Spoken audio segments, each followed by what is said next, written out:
Hola, hola, bienvenidos, buenas noches, buenas tardes, buenos días, cuando estén mirando, bienvenidos y bienvenidas a una nueva charla sobre educación ambiental. En esta oportunidad vamos a hablar con Marcelo Corti. ¿Cómo andas, Marcelo? Todo bien, vos, Gus. ¿Todo Acá bien? estamos. Te presento, Marcelo es profesor de planeamiento a largo plazo y director ejecutivo del Centro de Desarrollo Sustentable de la Facultad de Ciencias Económicas de la UBA, y además es una persona que sabe mucho de la temática que vamos a trabajar en este video, que tiene que ver con el tratamiento de los residuos sólidos urbanos. ¿Es así?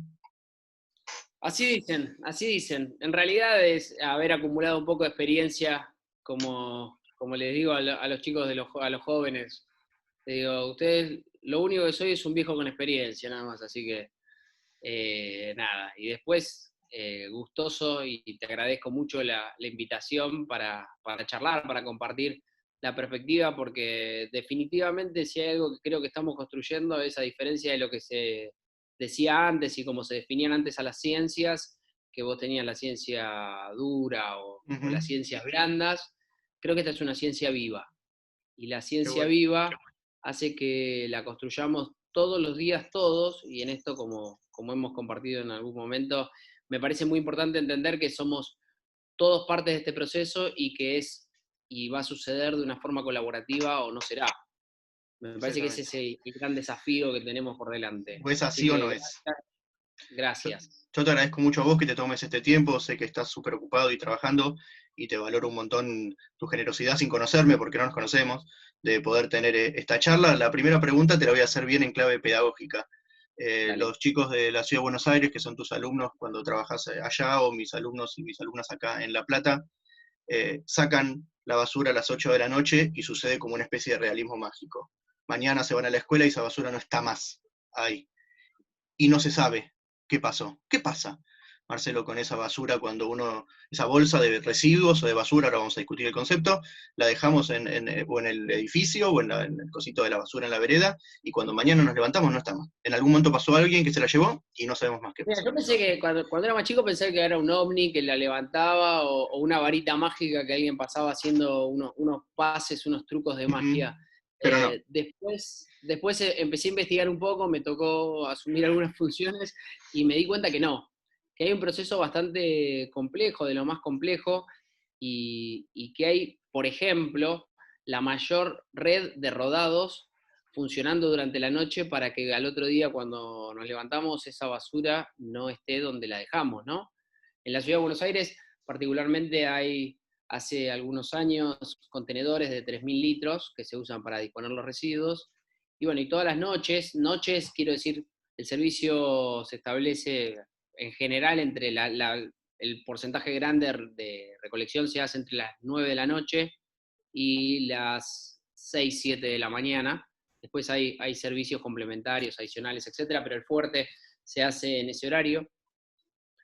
Y bueno, vienen, recolectan a partir de rutas que tienen entre, yo creo que si no me equivoco, hoy el acuerdo con el sindicato son 110 contenedores por camión, y eso lo recolectan, y en caso de que sea un residuo domiciliario común, por decirlo de alguna forma, lo llevan a estaciones de transferencia o al centro de disposición final, pero en general van primero a las estaciones de transferencia. En la Ciudad de Buenos Aires hay tres, en Flores, en Barracas y en Colegiales, y de ahí el SEAMSE, que es como la empresa, ¿cómo no? Es la empresa que se encarga del tratamiento en el área metropolitana mayormente de los residuos, prepara camiones, que son grandes camiones que lo habrás visto alguna vez, Los Gus, que verdes, son largos. los verdes gigantescos.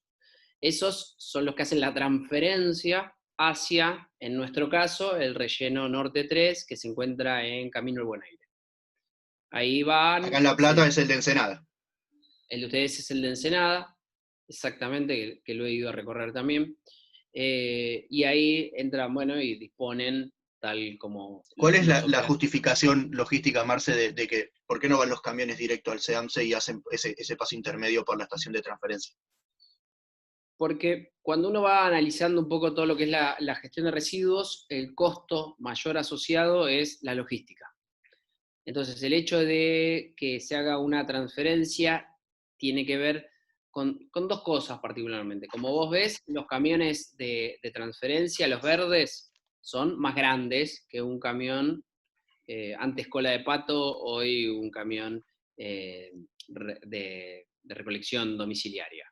Eso primero. Y aparte esos camiones también pasan por la tolva y tienen una primera instancia de compactación. Por eso hay una importancia muy prematura en separar los residuos antes de que suceda eso. Después hay material que se recupera, pero es mucho menor que lo que podés recuperar si lo haces antes de que entre en el camión, que el camión mismo ya tiene una instancia de compactación. La idea es que ocupe el menor espacio posible en el centro de exposición final. Sí, en realidad antes de llegar al centro lo que se busca es que en el traslado se reduzca el volumen en lo máximo posible. Después, cuando se hace la disposición, ahí, digamos, lo que se hace también es una compactación mucho más potente con una compactadora, que es como decirlo, es como una pala gigante que compacta, y ahí sí se hace la disposición que queda, digamos, mucho más aprovechado el espacio, por decirlo de alguna forma. Ese es el proceso que se da naturalmente. En el medio hay fracciones que se van saliendo, por decirlo de alguna forma. ¿Cómo salió? Por ejemplo, cuando vos sacás el residuo, en principio haces una primera separación, por lo menos en la ciudad, y decís, bueno, voy a llevar los reciclables al contenedor verde. Entonces ahí, de tu flujo de residuos, ya tenés una porción que se va. Después, esto llega digamos, a partir de este proceso de logística que estuvimos charlando, llega al relleno sanitario, y previo a eso, en muchos casos, pasa por lo que se llama la planta de MBT, que es el tratamiento mecánico biológico, que tiene una separación. Eso, ahí sí se procura que no, digamos, la fracción que se deriva a esa planta se trata que no esté tan compactada, y se hace una separación en distintas líneas, distintos flujos, para hacer una recuperación de eso también. Entonces ahí se recuperan metales usando magnetos, hay personas que ¿Eso físicamente separan. sucede dónde? ¿Sucede en el SEAMSE Está en el mismo predio que el centro de disposición final. Está que en Bien, los módulos del relleno Norte 3. Sí, es el mismo predio. ahí mismo. Y de hecho ahí se separa, y una parte se procura recuperarla, lo que es reciclable, y otra parte, que es lo no reciclable, se hace una especie de compost, que en realidad no llega a la calidad de un compost, sino que es un residuo orgánico tratado, por decirlo de alguna forma, que se utiliza después de un proceso que se hace ahí también, si yo no me equivoco, en un proceso anaeróbico, se utiliza como cobertura diaria del relleno. Yo siempre digo, y esto lo resalto bastante, hay una gran falacia donde se compara, o un mito urbano, que es lo mismo un centro de Basural que disposición relleno. final que un basural. Y ahí hay una gran falacia. Un basural es un pozo donde tirás basura. Eso te impacta suelo, te impacta napas de agua, te impacta aire, generás vectores, llámese ratas, cucarachas, insectos de cualquier tipo. Bueno, generás un montón de efectos. Un relleno sanitario es otra cosa, es una obra, es como un puente, donde ese pozo está impermeabilizado para que no impacten napas y en suelo, se hace una disposición controlada, se extraen los líquidos lixiviados, que es el famoso juguito de la basura. Y se Esos aprovechan. en muchos casos se aprovechan para recircular la humedad dentro del relleno. En algún caso, en lugares que son más secos, se hacen piletas de evaporación. Y en otros casos donde eso excede, se hace también lo que se dice una planta de líquidos lixiviados para el pretratado o el tratado definitivo para el aprovechamiento. Tengo entendido que con los gases también producen energía, ¿verdad? Bueno, ahí te iba a decir también, aparte de eso, se hace está todo lo que es la cañería para venteo. En el caso más precario es un venteo, es para que el relleno sanitario no explote, porque Claro. se van generando gases, gas metano todo el tiempo. Entonces para que no explote se ventea de forma pasiva, es decir, sin bomba, o de forma activa. Eso es lo mínimo que se hace. A eso, ¿qué le podés hacer? Activa es poniendo una bomba que extrae ese gas. Y aparte de eso, lo podés poner lo que sería una plantita de biogás para, a partir de la quema de ese gas, generar energía. Eso ¿Y, se hace en el relleno norte y qué 3. Y hace esa el SEAMSE con esa energía? en el caso del SEAM se la aprovecha para lo que es la iluminación del Camino Buen Aire. Ah, mirá, mirá qué interesante. Sí, sí. Está bastante cerrado el circuito, digamos, bastante bien aprovechado. O sea que La se verdad es genera que energía suficiente como para iluminar una autopista de dimensiones, ¿no? Aparte. sí, sí, no sé si cubren el 100%, es verdad que también es una autopista que está toda equipada con luces LED, lo cual baja mucho el consumo, pero representa un ahorro significativo en la generación de energía, sí. Claro. Así que Y es como muy importante. método, esto de los rellenos sanitarios, ¿no? ¿Es la manera adecuada de manejar la basura en un área metropolitana que genera tantos millones de kilos de basura todos los días? Se habla que se hace entre 15 y 17 mil toneladas día, son las que opera. Son Es 17 mucha, millones de kilos, ¿no? sí, es mucha basura. Mirá, yo creo que hay que tener en cuenta lo siguiente. Me parece que uno, si lo analiza en términos, o pretende ser objetivo, no puede, porque cada país, cada región tiene sus condiciones y sus situaciones. En ese sentido, me parece que Argentina, más en el contexto, bueno, que puede venir ahora post pandemia o incluso pre-pandemia, donde tenés crisis económica, es muy difícil aspirar a otro tipo de tratamiento. Yo en lo personal, de hecho, creo que ya esos otros tipos de tratamiento que en algún momento, hace un par de años, se quisieron tratar de importar, ya son obsoletos incluso para el mundo. Pero definitivamente la disposición final la tenés que hacer en cualquier escenario, incluso si generás, si incinerar, el que incinera residuos también lo que hace es, lo que hace es disponer un porcentaje de eso que genera.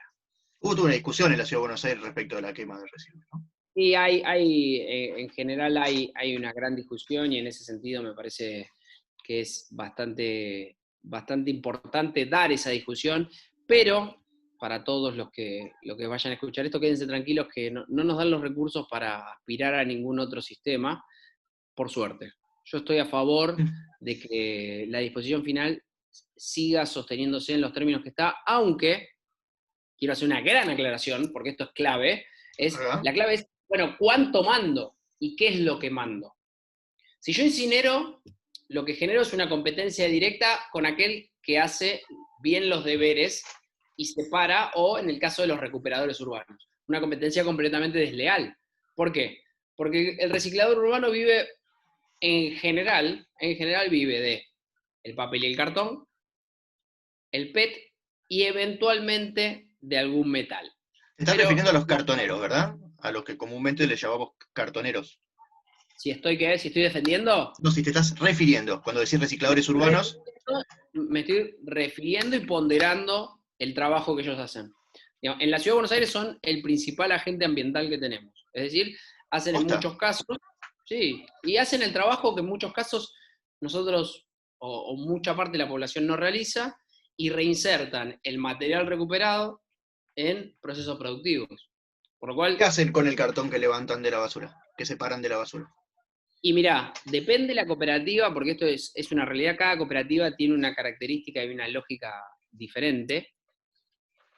La realidad es que depende de cada cooperativa, lo que se hace es, o se le vende directo a la industria para generar cartón, papel reciclado, etcétera, o en el caso del PET, reaprovechar el PET, o lo que hacen es, se les vende a acopiadores que después le venden a la industria. Pero definitivamente lo que ellos hacen son un eslabón clave para que lo que nosotros separamos, o en muchos casos no separamos, vuelva a la industria. ¿Te puedo hacer una Son pregunta claves, malintencionada? Te voy a hacer una pregunta malintencionada.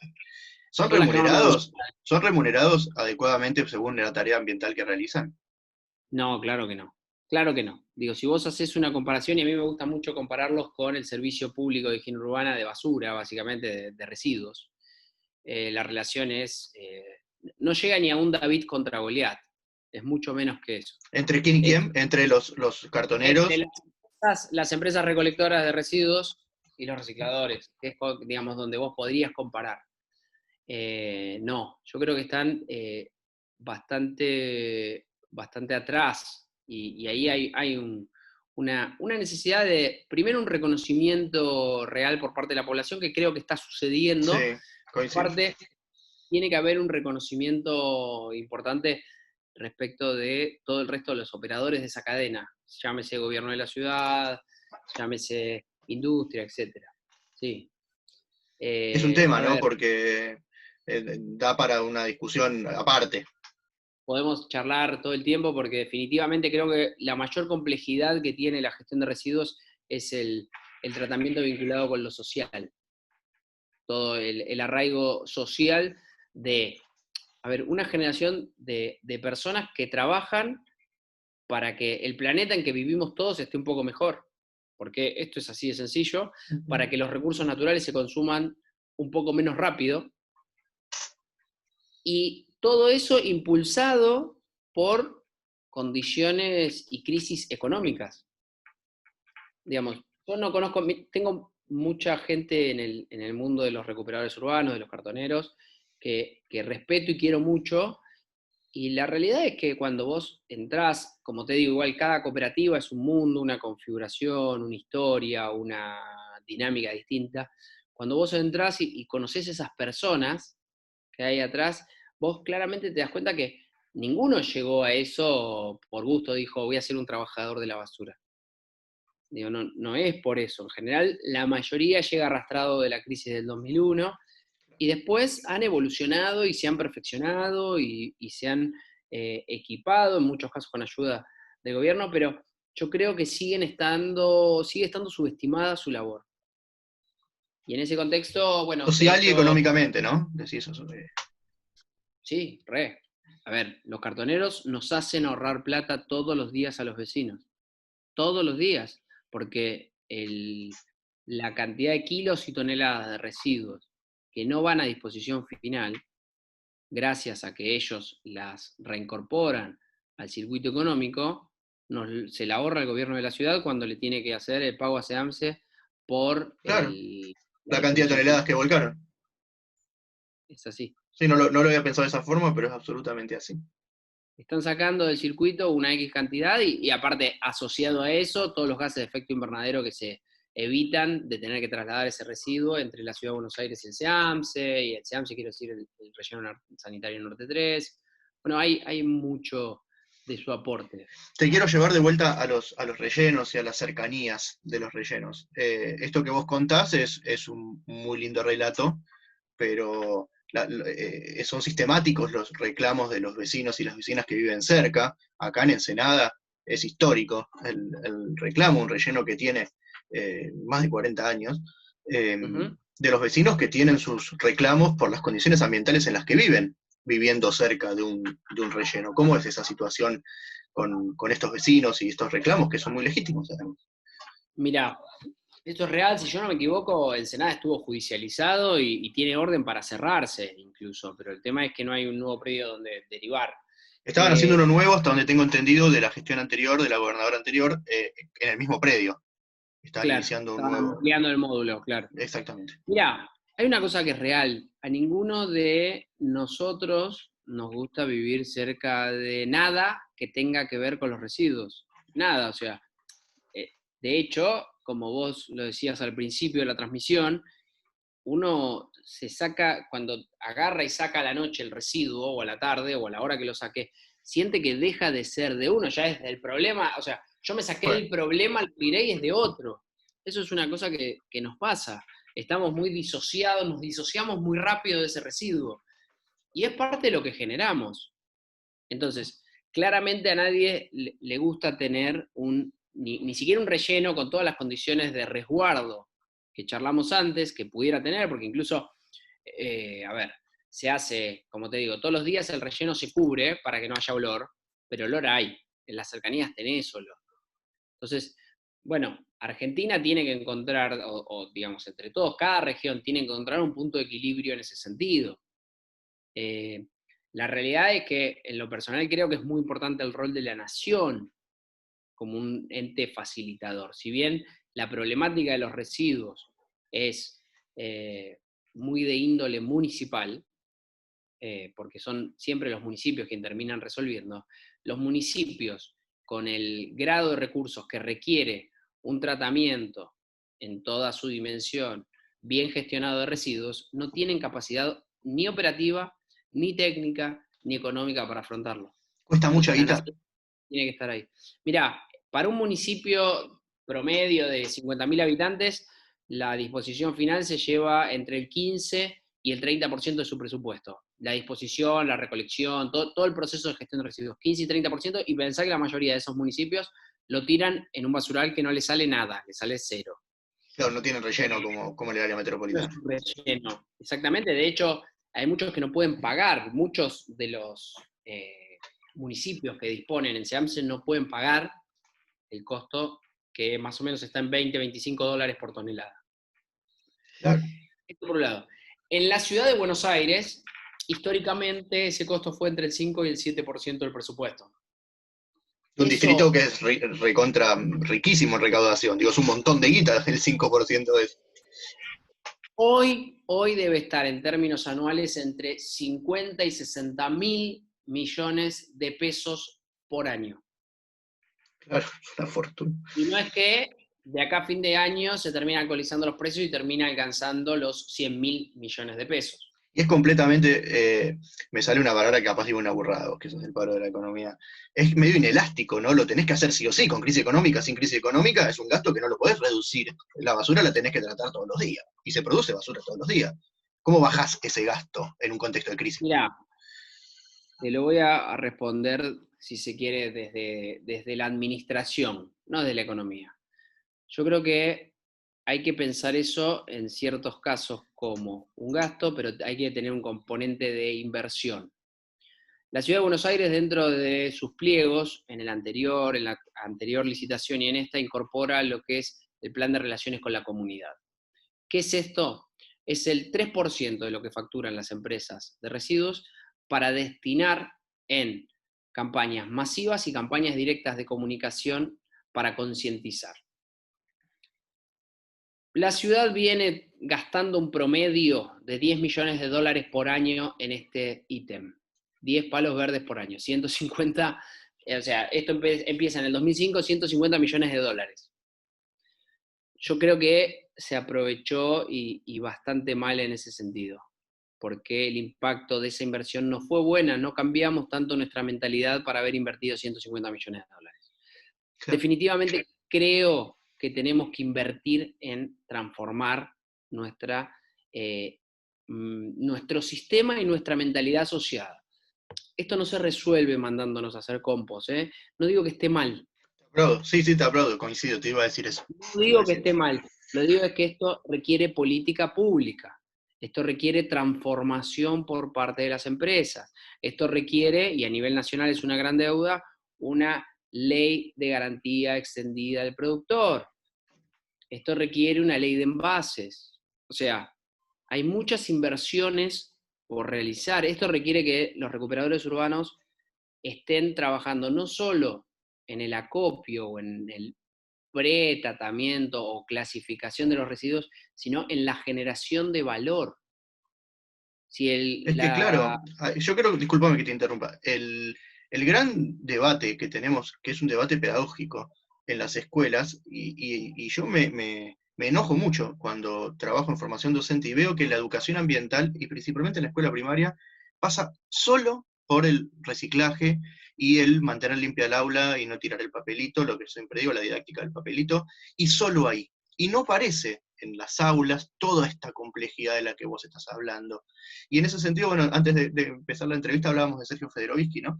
Él habla y siempre dice que el sistema nos ha engañado, haciéndonos creer que Ajá, combatimos este problema como individuos. totalmente. Nos Y tiene este, entretenidos, en realidad. y este problema no se resuelve como individuos. Sin embargo, en las escuelas circula ese discurso individualista de la educación ambiental, en donde nos mandan, pareciera que nos mandan a separar la basura, cuando por lo menos acá en La Plata hay un municipio que no lo hace. Y es un poco como que se pierde el contexto del que vos hablás que es tan interesante, ¿no? En eso soy bastante antisistema, porque yo digo que hay que separar la basura solo cuando vale la pena hacerlo. Y claro, Porque yo si saco la no, bolsa verde, pero después pasa el camión y se la lleva como si fuera basura común, sentí que laburé al pedo. no solo eso, no solo eso, hay algo que es bastante peor.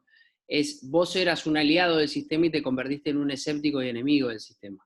Nunca más vas a separar la basura, porque vas a sentir que nunca vale la pena. Entonces, ahí es muy importante. Yo, por ejemplo, acá en la facultad instrumentamos un sistema de recolección diferenciada y hasta que yo no tenía asegurada la ¿cómo se llama esto? La recolección diferenciada, no puse los tachos separados. Primero me aseguré eso, porque lo peor que podía pasarme es que le pido a los estudiantes que separen la basura y a la noche el de mantenimiento lo tira todo en el contenedor negro. Claro. Sería una burla.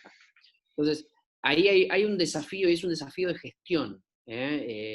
Realmente pasa por ahí. Definitivamente yo soy de la idea de que nos viven tirando responsabilidad siempre al individuo y son siempre responsables, y me parece que es al revés. El valor más importante que tiene el individuo es exigirle al gobierno y a las empresas que cambien.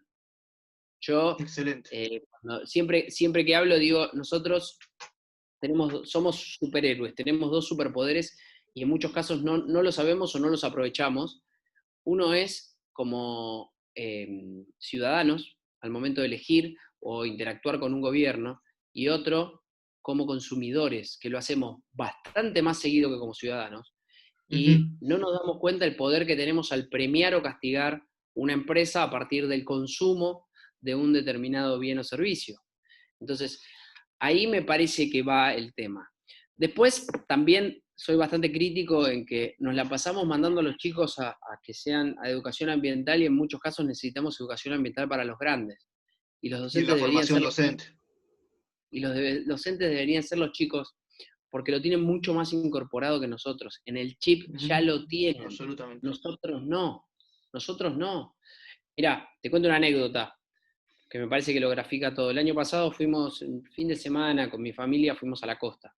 Terminamos de comer un domingo a la noche, yo me acuerdo que me estaba volviendo porque me tenía que venir a dar clase a la facu, y mi nene más chiquito, en ese momento 4 años, me agarra 3 botellas de gaseosa que habíamos consumido y me dice, papá, yo me llevo las botellas.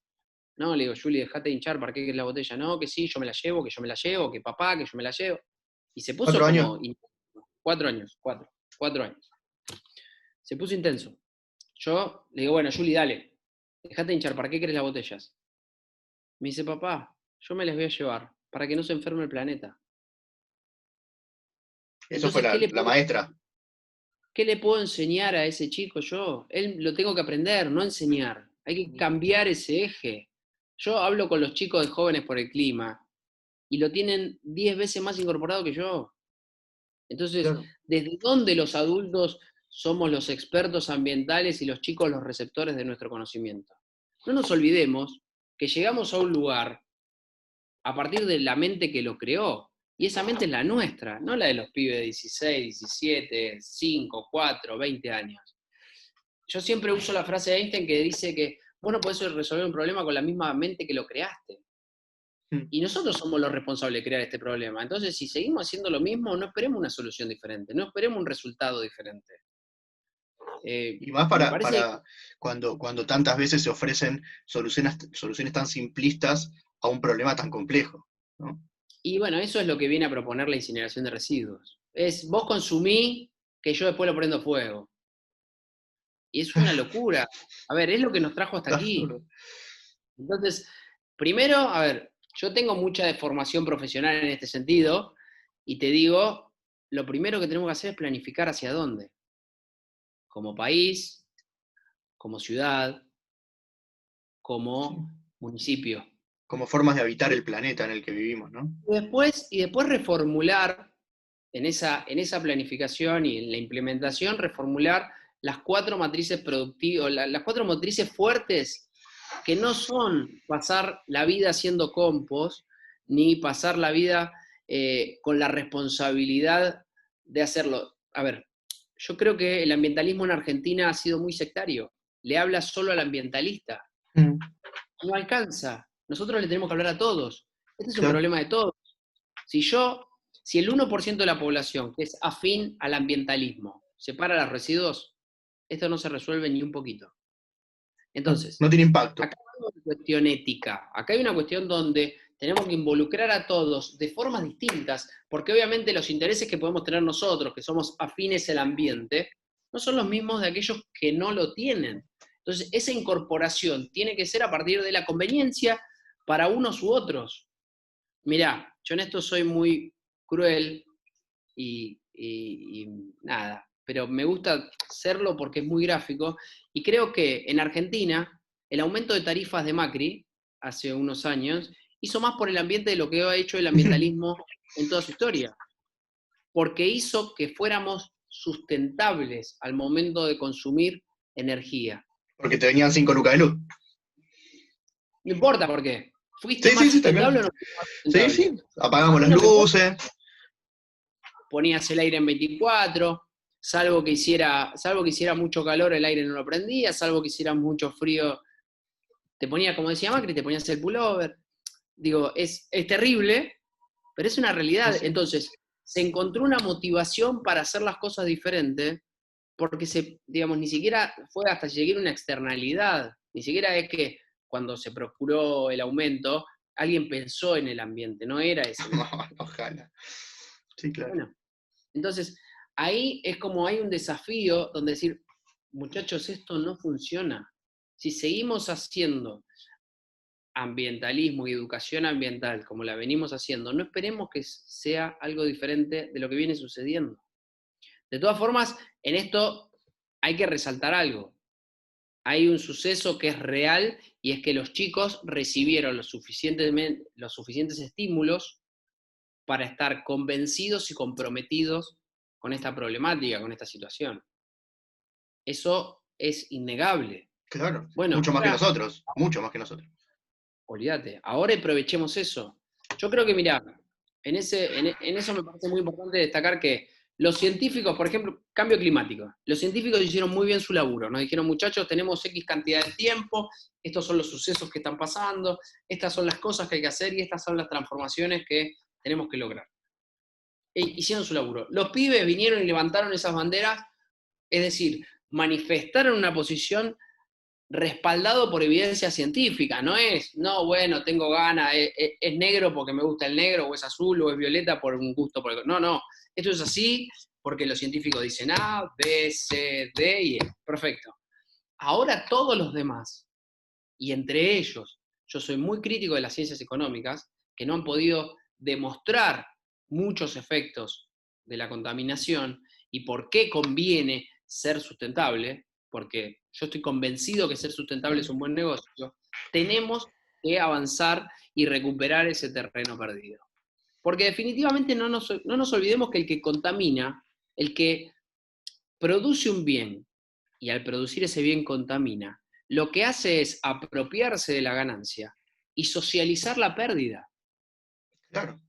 La Porque el externalidad va al efecto, ambiente.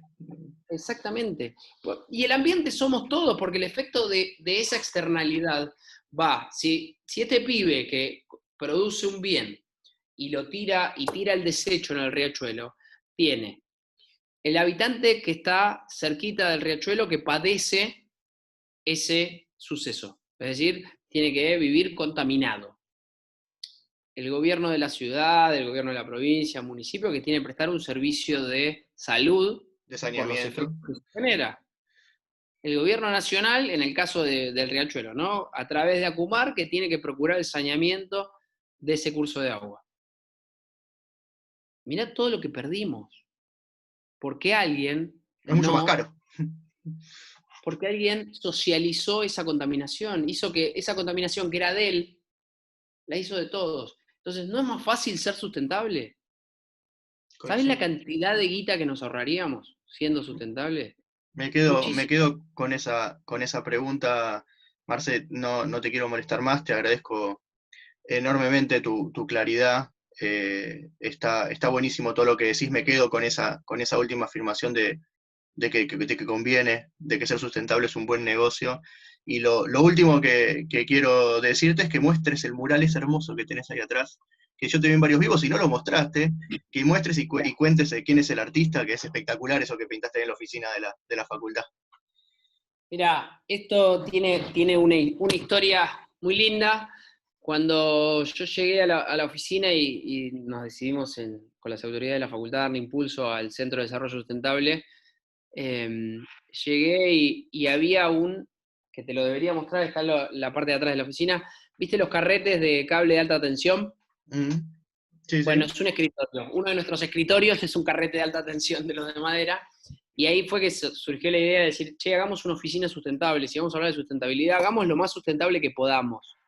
Y empezamos a recuperar los muebles que había en los talleres de la facultad, en los depósitos, y con la ayuda de los chicos del gremio no docente, empezamos a reconstruir esto, reconstruimos el piso, recuperamos el piso original que es del año 40, bueno, no se ve, pero ¿ves? Es un Ah, parqué. el parque. ¿Y quién Sí. pintó esa hermosura ahí atrás? Y esto, hace exactamente un año, no, más de un año ya, un día leyendo las noticias, vi que había un artista que pintaba para la Fundación Cariló, que se llamaba Gustavo Rovira, y era especialista en pintar bosques. Pintaba unos bosques increíbles. Bueno, hablé con Gustavo, nos hicimos muy amigos. La vuelta de la vida es que da clase de pintura a la vuelta de mi casa. Mira, Eh, sí, sí, loquísimo. Pero justo cuando arrancamos y dijimos, bueno, vamos a pintar, fue la época de los incendios en el Amazonas. el año pasado. Entonces me dijo, no, no voy a hacer un bosque, quiero reflejar una selva y que vos sientas que cuando venís acá incluso hasta se te mojan los pies. No sé si se ve ahí, pero ahí Hay está agua. hasta el reflejo del agua. Y la verdad es que trabajar en este contexto te da mucha buena energía. Bueno, buenísimo, Marce. Te agradezco de vuelta muchísimo por el tiempo, porque te hayas dedicado este ratito a charlar conmigo sin conocerme, y esperemos que todas estas ideas y estos conceptos que vos conversaste conmigo acá puedan llegar a la mayor cantidad de colegas, de profes posibles, y puedan tener alguna línea de cómo pensar la educación ambiental y específicamente el tratamiento de los residuos, que es tan interesante. Definitivamente, gracias Gus. Yo creo que, como te digo, este es un espacio que tiene que ser muy colaborativo, de construcción de todos los días estamos aprendiendo y bueno, y abastecernos y ser generosos entre nosotros, porque, a ver, digo, que yo haga las cosas bien y vos hagas las cosas mal, vamos a compartir los efectos de las dos cosas o Claro, viceversa, ¿no?